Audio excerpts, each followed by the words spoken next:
When the living entity wants to enjoy the modes of material nature in their totality, he prefers out of many bodily forms to accept that body which has 9 gates, 2 hands, and 2 legs. Thus he prefers to become a human being or demigod. Forward. This is a very nice explanation of how the spiritual being, the part and parcel of Krishna God, accepts material body by virtue of his own desires. Accepting 2 hands, 2 legs, and so on, the living entity fully enjoys the modes of material nature. Lord Krishna says in the Bhagavad Gita 7.27, Ichha dvesha samudhena dvandva mohina bharata sarva bhutani samoham sarjayanti parantapa. O sign of Bharata, Arjuna, O conqueror of the foe, all living entities are born into delusion, overcome by dualities of desire and hate. Originally, the living entity is a spiritual being, but when he actually desires to enjoy this material world, he comes down. From this verse, we can understand that the living entity first accepts the body that is human form, but gradually, due to his degraded activities, he falls into lower forms of life, into the animal, plant, and aquatic forms. By the gradual process of evolution, the living entity again attains the body of a human being and is given out a chance to get out of the process of transmigration. If he again misses the chance in the human form to understand his position, he is again placed in the cycle of birth and death in various types of bodies. The desire of the living entity to come into the material world is not very difficult to understand. Although one may be born in a family of Aryans, where there are restrictions against meat eating, intoxication, gambling, and illicit sex, still one may want to enjoy these forbidden things. There is always someone who wants to go to a prostitute for illicit sex, or to a hotel to eat meat and drink wine. There is always someone who wants to gamble at nightclubs and enjoy so-called sports. All these propensities are already within the heart of the living entities. But some living entities stop to enjoy these abominable activities and consequently fall down to a degraded platform. The more one desires a degraded life within his heart, the more he falls down to occupy different forms of abominable existence. This is a process of transmigration and evolution. A particular type of animal may have a strong tendency to enjoy one kind of sense enjoyment, but in a human form, one can enjoy all the senses. The human form has the facility to utilize all the senses for gratification. Unless one is properly trained, he becomes a victim of the modes of material nature, as confirmed in Bhagavad Gita 3.27. Prakritirkya kriyamanani gunaih karmani sarvasah ahankara vimuthatma kartaham iti manyate. The bewildered spirit soul, under the influence of 3 modes of material nature, thinks himself the doer of activities that are in actuality carried out by nature. As soon as one desires to enjoy his senses, he puts himself under the control of material energy and automatically or mechanically is placed into the cycle of birth and death in various life forms.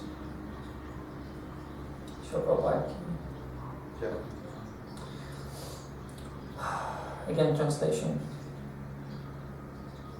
Yada jikriksam purushah kartsniyena prakritirgunan navadvaram dvi hastangrihi tat ramanuta sattv iti.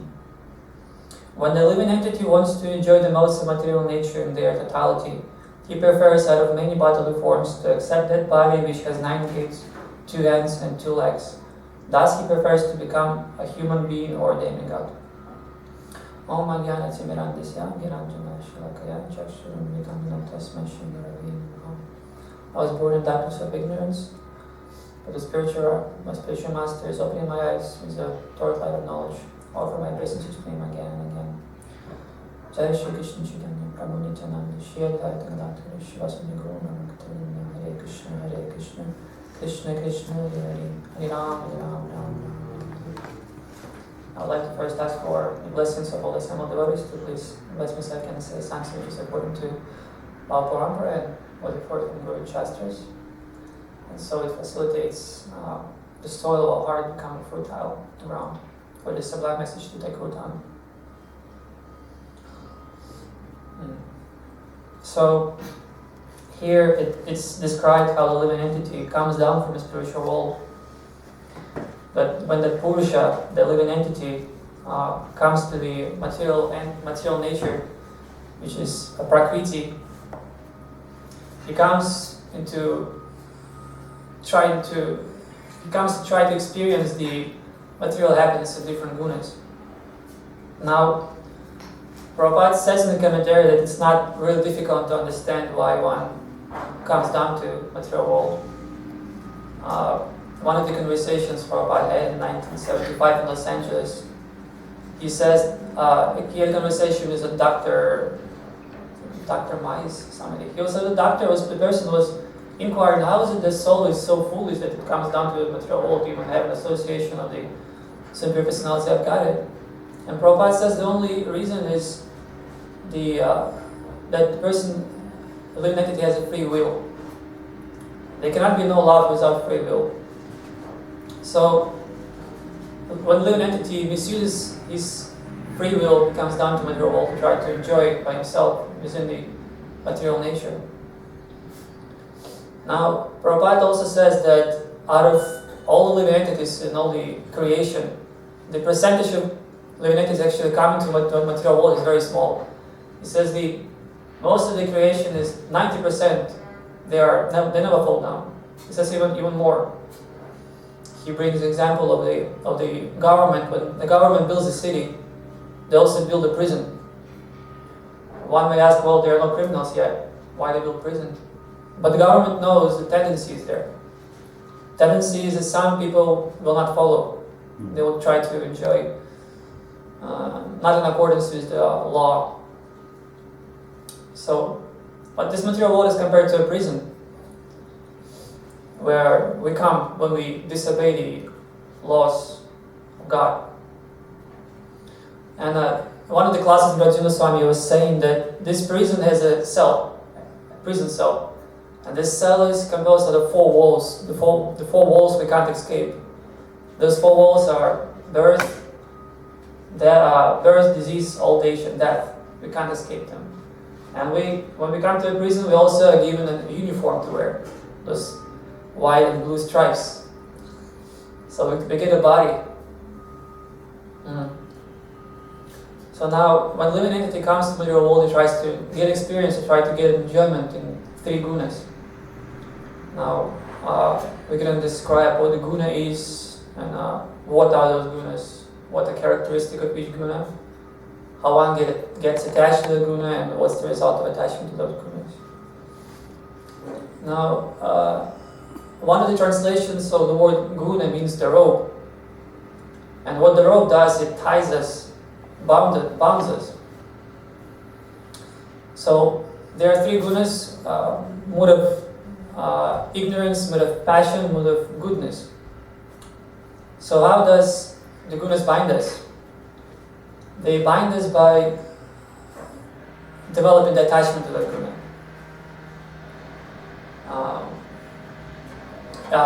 The example is given is, imagine you have a bank account with three sub-accounts. It's called karmic bank account. So those sub-accounts are sattva guna, tama guna, raja guna. Now, when the person acts in certain guna, he has his actions in certain guna, he makes a deposit to that guna. He deposits in that sub-account, the tama guna, raja guna, sattva guna. And the way one gets the dividends or percentage from depositing to that sub-account, he gets attachment. So that's the result of depositing in a certain guna, we get attachment, but we develop taste. Taste and attachment is kind of like a synonym in this sense. So this karmic account, it lasts with us, it goes with us for many, many lifetimes, compared to normal material bank account. If you come and say, you know, I had an account with you from previous life, they will look at you like, oh, come on, what is this? But the karmic bank account stays with us for many, many lifetimes because it's in our consciousness. We carry out the consciousness from one life to another life, next life, and so on and so forth. So this is a description of the guna. Guna does. It's a rope, it binds us. Now, most of the population this age at this time are in a mood of ignorance and mood of passion. Prabhupada also says that one can classify at least in India, he said, at least in India, the culture of advancement and all advancement was judged by how Sattva-guna is present. If Sattva-guna is present in our activities and our laws and traditions and customs. Now, if you look nowadays, that most of the traditions and customs, we try to push on the Sattva-guna, Rajaguna. If you look outside, we always see gunas. One time I was in the pharmacy with Jayadvaita Sai Maharaj. We were standing in the line, there was some music playing. And Maharaj was standing, listening. He started singing. Oh, gunas. So all the songs, all we see, there are gunas. So let's now describe what each guna means. Tamaguna actions in Tamaguna, they are characterized by not actually even thinking of what I'm doing. I'm just doing I'm doing because I'm doing it. I'm not thinking about why am I doing it, what's the result of it. For example, we get sad or we get frustrated and we go and burst or anger at somebody for no reason. We just don't think. We don't even think. It just happens. Now, in Rajaguna is, we can say, the main principle of Rajaguna is divide and rule. People fight for money, people fight for influence, for respect, for all these things. So it's like a cool guna. Rajaguna is a cool guna. We try to be cool. I have a cool car, I have a cool wife. This is a Rajaguna. Now, Sattva guna can be characterized, and actually before we continue, Sattva guna, Rajaguna is also makes one really impatient. Makes you run somewhere all the time. If you look outside, all the people, all the cars, the beginning, especially in New York, from 5 a.m. up until midnight, people are running, cars running here and there, up and down. So much movement, but so much fewer progress. So this is the misfortune of Kali Yuga. There's so much movement going on, but there is no progress. And well, where are all these people running? It said they're running away from God. They're trying their best to run away from God. Now, Sattva guna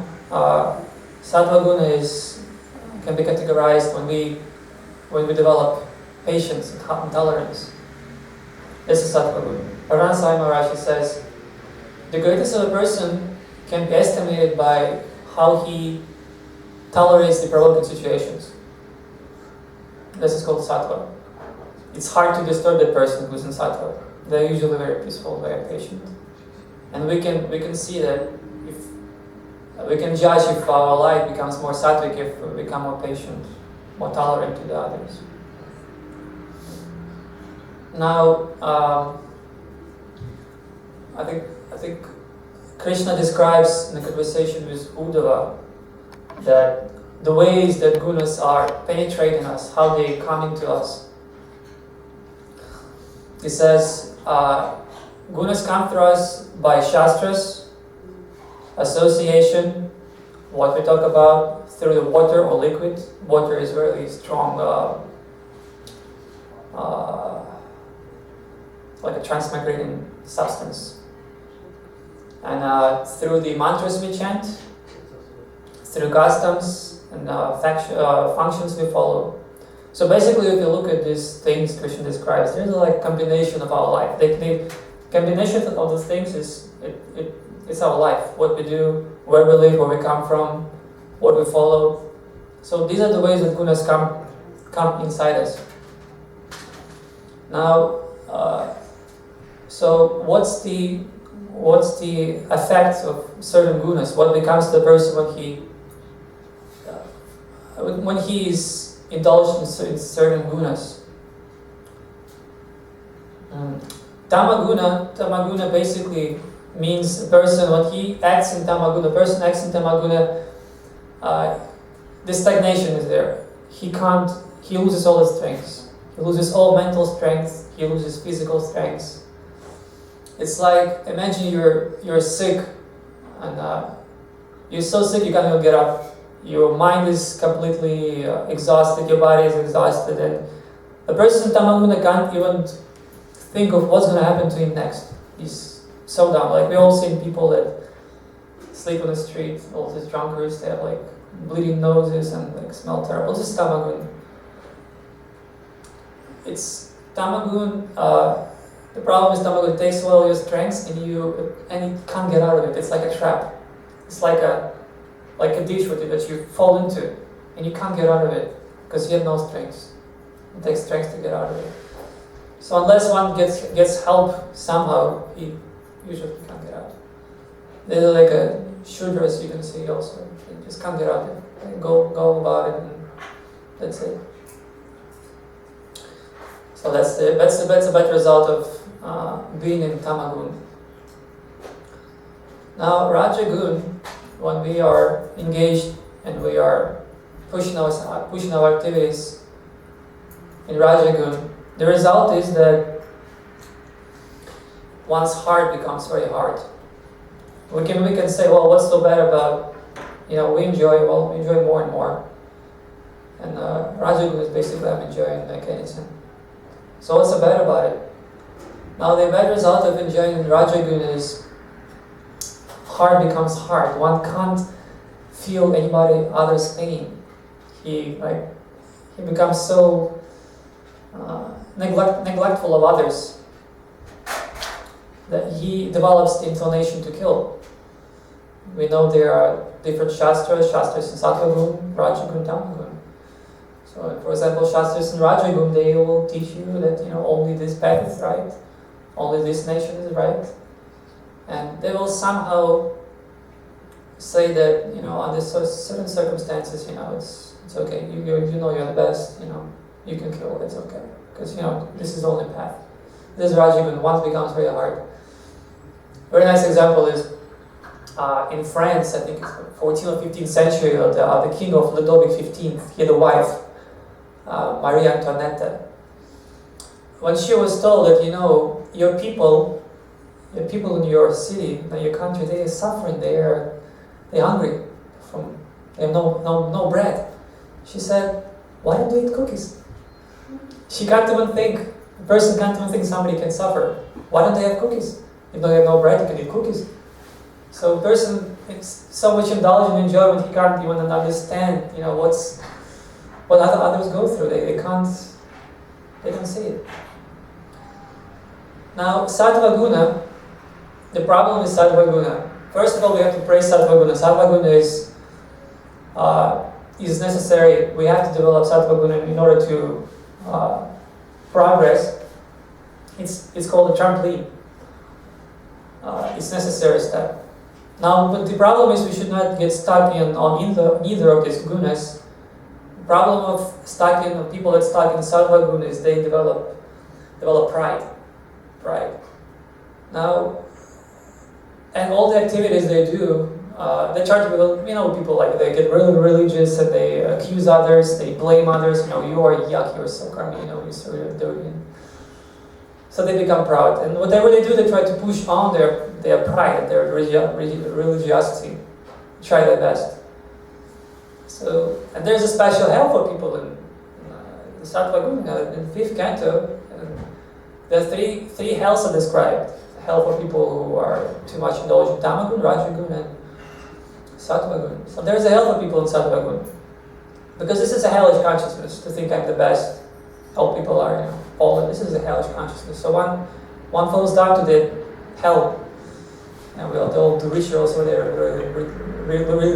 religious. Now, but yet, Sattva Guna is a necessary step to do any progress in spiritual life. Before you start in spiritual life, you have to clean your life. You have to clean your physical body. You have to clean your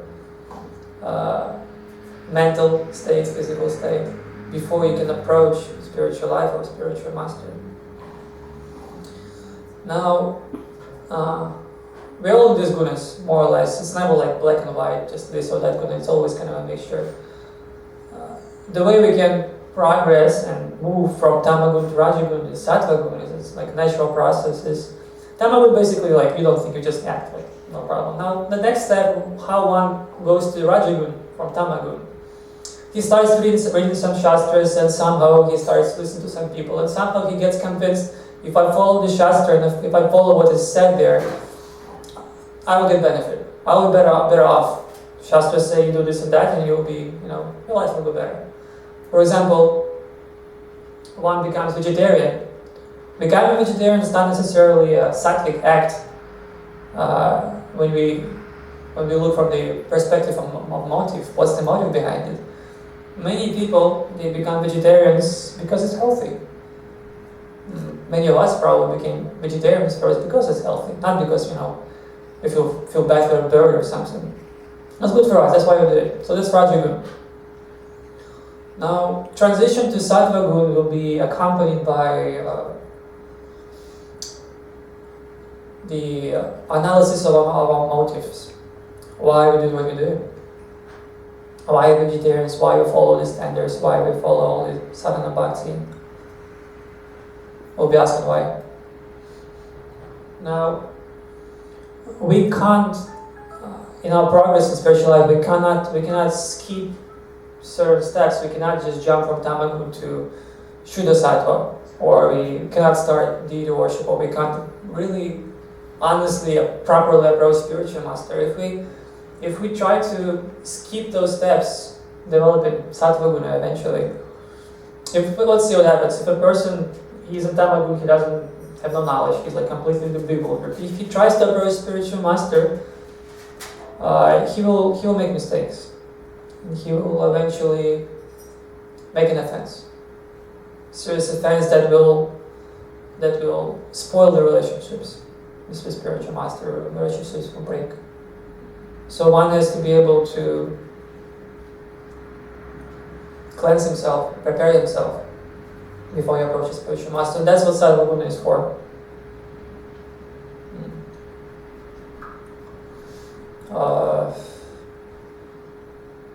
So attachment to Sattva Guna is still attachment. Prabhupada says here that we try to enjoy these three gunas. Now,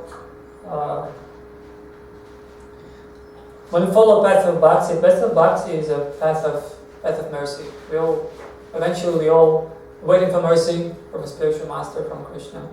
So the question is, why are we following? Why are we trying to follow Sattva Guna? Why are we trying to get up early? Why are we trying to follow the Shastra? Why are we trying to follow all the regulations given in the Shastras? Why? If it's eventually all up to the mercy of the Lord, why we have to follow that? Why we become fanatics of the cleanliness? Why we prepare ourselves for that? Why? The example is given that the mercy of the Lord is like a waterfall, like Niagara waterfall. It's so powerful, but we have to be ready to accept it. But our heart has to be soft. They say that Krishna is a Gopal, he steals the butter, so our heart should become a softest butter so he can come and steal it. Now imagine you have a plastic cup and you approach Niagara waterfall. What's going to happen? You'll fail. So the heart has to be ready. It's necessary. So from attachments, so we have to be attached to Rajaguna and Sattva Guna, and then eventually we have to get attached to a spiritual master. The way to get detached from Sattva Guna is to get attached to a sadhu, a holy person. Now, actually in this regard, just yesterday I was speaking to Mula Gopal and we were discussing a verse from Bhagavad Gita about the gunas. What happens? I think it's 13th chapter, text 22. If you don't mind, it's like very, very relevant verse to that topic about gunas and what happens to the living entity when it comes into a material world. Now, Sanskrit. Purushak prakriti stohi bhunkte prakriti jangunan karmam guna sangasya sadasat yoni janmasu. The translation: the living entity in material nature thus follows the ways of life, enjoying the three modes of nature. This is due to his association with that material nature. Thus he meets with good and evil among various pieces of life. It's very poetic, Prabhupada translates good and evil. The living entity meets with good and evil in various species. The purport. This verse is very important for understanding of how the living entity transmigrates from one body to another. It is explained in the second chapter that the living entity is transmigrating from one body to another, just as one changes a dress. This change of dress is due to his attachment to material existence. As long as he is captivated by this false manifestation, he has to continue transmigrating from one body to another. Due to his desires to lord over material nature, he is put into such undesirable circumstances. Under influence of material desires, the entity is born sometimes as a demigod, sometimes as a man, sometimes as a beast, sometimes as a bird, as a worm, as an aquatic, as a saintly man, as a bug. This is going on. And in all cases, the living entity thinks himself to be the master of his circumstances, yet he is under influence of material nature. How he is put in such different bodies is explained here. It is due to association with different modes of nature. One has to rise, therefore, above the three modes of material nature and become situated in a transcendental position that is called Krishna consciousness. Unless one is situated in Krishna consciousness, his material consciousness will oblige him to transfer from one body to another because he has material desires since time immemorial. Now here Prabhupada explains what happens to living entity. It transmigrates, it goes through one body to another. And when we see people on the street, actually Adi Yugna, I like it. I've been listening to one class by his famous book distributor in Russia. His name is Achala Prabhu. He took sannyas recently. He was saying how do we approach people on the street? How do we make people? My devotees ask, how do we make our hearts soft? How do we approach them with that compassion? How do we develop compassion for people when we preach? He said, you should look at the person and know, as it describes, as we just discussed, that person has been through so many millions of lifetimes. He has been born as a bug, has been born as an animal, and when he was born as a bug, he has been stepped on. All these joints would crack. When he was born as a fox, the wolf or a bear would tear him apart alive. And people also suffer in the human form of life. Now, when we see the person coming to us, approaching us, we may think, well, actually, right now is a chance for him. This very moment may be the most important moment, not only in this lifetime, but in millions and millions of lifetimes. This person has been through all of this, and now this is actually a chance. This very second is a chance for him. There's a chance to stop all that. And when a devotee full of that becomes filled with that compassion, and he understands the importance of this moment, he can properly approach the person. And the people they feel that. When you approach them as a friend, as a compassionate being, they feel it. The Paramatma in his heart tells them, okay, this is something. I sometimes go to different people's houses and I see people suffer like anything. And recently I was in one house, and that lady, she lives on the Upper East Side. And I entered the house, it was really beautiful, beautiful. She was a really old African American lady. She was 80, but she was really, really bright, intelligent person. She was sharp. Usually when people get to the age, they're really they're like kids. They don't really think too much. But that person was extremely sharp. And I told her, listen, you have a really beautiful house, so beautiful. She said, yeah, we had a fire just recently in the building, and the whole apartment burned down, like last year or something. And I built it up from the ground up. About new chairs, beautiful furniture, very beautiful. She put so much money into it. And she says this, she explains how she bought this and this and that, and how she has been through so much. And then she goes, and she said, and now I'm dying. I said, why? What happened? She says, I have a cancer. I have 4th stage cancer. But I was surprised because she was really a strong Christian. She said, you know what? It doesn't really bother me too much. Because I know that Jesus Christ is there for me. He will be there.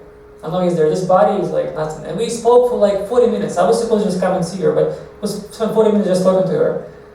And they also have the same principles, the Paramatma, all that stuff. And we actually exchanged the numbers. She said, okay, please call me. I want to speak to you more. Such a nice lady.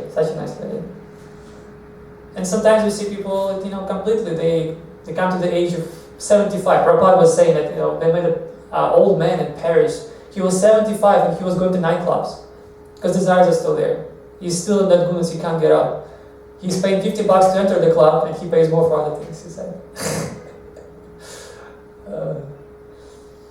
So it's very important to utilize our time, little time we have, to properly progress, transmigrate from Tamaguna, Rajaguna that we are permanently based on, to Sattva Guna, and gradually to Shuddha Sattva and Krishna consciousness. Should not waste a lifetime. Prahlad Maharaj says one should start practicing spiritual life is at the tender age of 5 and start when one starts to develop a little bit of consciousness. Well, that's pretty much what can be said about this verse. Are there any questions or comments or corrections? Very nice class. I'm giving classes because of the Purush Prabhu. Last week he told me, you should start giving classes, you should start giving classes. Monday, Tuesday you should come. So I did this in order to as an order by the Purush Prabhu. Otherwise I'm not really qualified to say this. So I thank you for your blessing. We do want to interject, how wonderful is Krishna? How wonderful. Because no matter what else we describe, if we can draw that line back to the fact that Krishna's made this arrangement that if we like, there are varieties of enjoyment. And based on desire is like the steering wheel, we're going to get that. Yeah. And then if we hear that there's something beyond the modes of material nature, that material nature is binding and not satisfying, then actually we can engage in what's called devotional service. Yeah. Devotional service to Krishna is the life of the soul.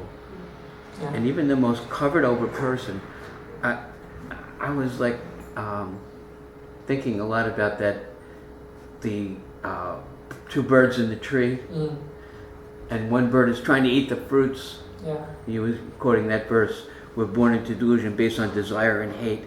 And when that bird is eating the fruits of what he likes and what he doesn't like, he can't even see that Krishna is right there. Too busy. So that, I told you that story, that one man we saw on the sidewalk out here on First Avenue, he was screaming and yelling. And I was coming back from the temple, I just went right by, I said, oh, this guy. I prayed a little bit for him, and then I went back to the bed and breakfast, and I felt like Krishna was saying, what about that guy? What about that guy? I prayed for him, and Krishna, so I went back to give him some prasadam. I got back on my bicycle, I went over, and he was screaming and yelling, and people were walking across the street to get away from him. He actually threw a chair out in the middle of First Avenue at that point, because he was so, and I was like watching him from a distance because I didn't want to go close, and I was thinking, oh, now he's hankering, now he's lamenting, he wants something and he doesn't have it, so he's so frustrated, and he's feeling so confused and so lonely and so angry. And I tried to go closer. At first I was thinking, I'll just throw this donut to him from over here, you know, because I'm not going over there. I didn't want to go near. And I came so close, and I had one of those chocolate cake donuts from the donut plant, you know. I wanted to give it to him, and I was so close, but he was so full of hankering and lamentation. He literally couldn't see me. He actually couldn't see that I was standing right there. And I said, sir, and he couldn't hear me. Then I said, yo, blood! Somehow or other he looked up, you know. I said, this is for you, you know. And he have to wake up. He took the donut. I said, oh, and he took the donut and he went and sat down on the curb, and he was taking prasadam. And literally, he went from the deepest and most horrible blend of the modes of material nature to like actually experiencing Krishna in the form of devotional service, in the form of prasadam, in like that, you know. So we can actually go from anywhere to devotional service, as far as I know. I like that story in the Bible where the guy is running around naked and he's screaming and yelling and he's haunted, and you know, the people in the village try to chain him up and he's breaking the chains, he's running around the cemetery, and you know, and then Jesus and his disciples came along, and the man was so, he was haunted, you know, like they say, possessed by a demon, and Jesus said, who are you? And they said, Legion. There was 100 demons inside of him. That's how haunted he was.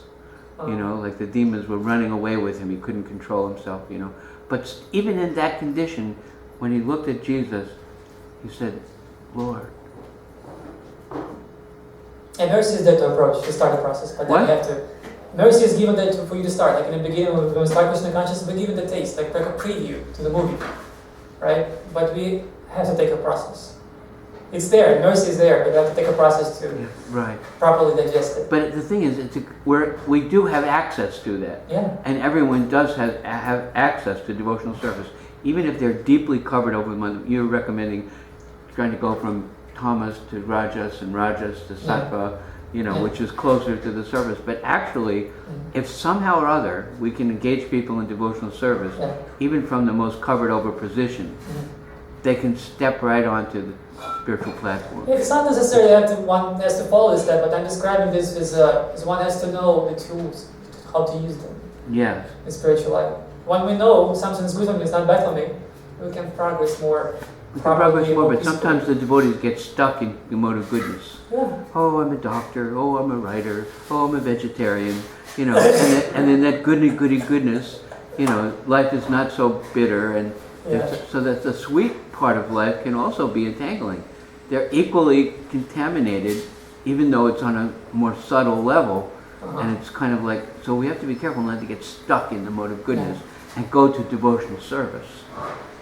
And remember how wonderful is Krishna, and engage somehow. And so if we're situated by the grace of the spiritual master a little bit outside the modes, we want to remember we don't just want to bring people to goodness. Oh, you should be vegetarian. No, we want to bring them to devotional service to Krishna. Otherwise, they're still stuck.